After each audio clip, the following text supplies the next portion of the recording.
فضيحة جديدة. الموضوع ما كانش من سنة في انفصال تامر حسني عن بسمة بوسيل، وأول تعليق صادم يوجه ليها بعد أن كشفت مأساة حياتها معاه في الوقت اللي كانت بتتعرض فيه الفنانة المغربية بسمة بوسيل لانتقادات المتابعين بسبب هجومها على زوجها السابق الفنان تامر حسني. قررت تكشف للمرة الأولى عن سر كانت محتفظة بيه من فترة طويلة جدا. بسمة كشفت إنها منفصلة عن تامر حسني من 5 سنين، وكانوا بيظهروا مع المتابعين في قمة سعادتهم مع بعض عشان خاطر أولادهم. الحكاية بدأت لما هاجمت بلوجر بسمة وقالت إن أبنائها بيعانوا من حالة نفسية بسبب هجومها على طليقها تامر حسني، وقالت كمان إنها بتستغل بناتها عشان تضغط على تامر حسني إنه يرجع لها، وقالت إن هي اللي بتنزل المنشورات الحزينة على حساب بنتها تاليا اللي واضح إنها مكتئبة. والكلام ده عصب بسمة، وردت على الفيديو قالت: أنا هرفع قضية عليكي علشان القصص اللي بتخترعيها دي. أنا ولادي عايشين معايا لوحدهم من 5 سنين، وأكيد أنا بالنسبة لبنتي أنا البيت،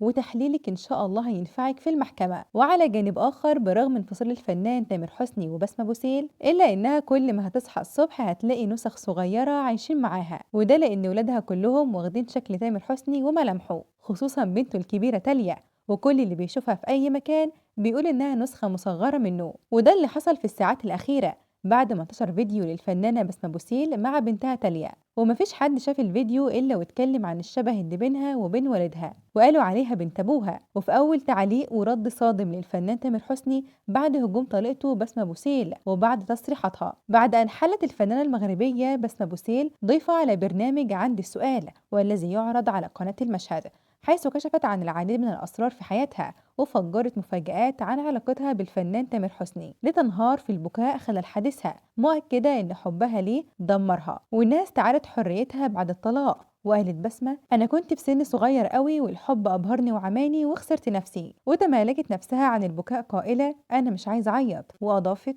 أبويا قبل ما يموت قال لي أنا نفسي أشوفك يوم سعيدة. وتابعت وهي بتبكي: أنا أبويا لو ما كانش عايش أنا كنت انتحرت. وردا على طليقته الفنانة بسمة بوسيل، نشر الفنان تامر حسني رسالة روحانية على لسان الداعية الإسلامي مصطفى حسني، وطبعا تامر كان متأثر بالرسالة دي وقال: يا رب إني قد تصدقت بعرضي عن كل من أساء لي. وأكمل كلامه وقال: سامح عشان ربنا يسامحك، وجهز نفسك لنفحات رمضان الكريم. مجرد ما نشر الفنان تامر حسني الرسالة دي على حسابه على الانستجرام، الكل قال إن ده يعتبر رد تامر على كل الاتهامات اللي قالتها بسمة عليه، واللي أكدت إنه دمر حياتها ومستقبلها، وبسببه حاولت كتير تتخلص من نفسها. لا وكمان ما كانتش مبسوطة معاه خالص. والغريب إن تامر حسني كان ساكت تماما وما علقش خالص على كلام بسمة، ولا حتى طلع ودافع عن نفسه، ولكنه استغل ليلة النصف من شعبان ونشر الستوري دي، واعتبر البعض إن ده رده على بسمة، وإنه بيوجه لها رسالة إنه مسامحها، وإن هو مش زعلان من اللي طلعت وقالته. وطبعا الغريب إن بسمة نزلت نفس الرسالة اللي نشرها تامر حسني بالظبط.